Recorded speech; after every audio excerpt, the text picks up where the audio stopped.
அம்மா உன் வார்த்தை வேதம் என்றெண்ணும் மகனும் நான் தானம்மா.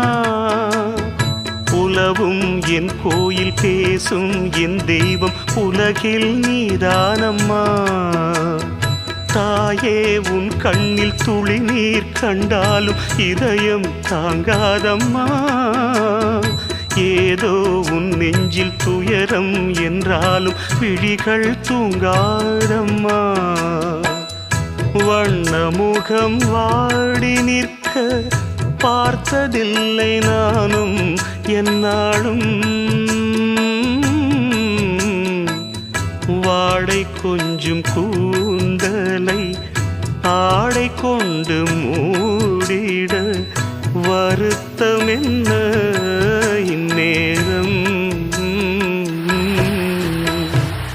சொல்லி சொல்லி வந்த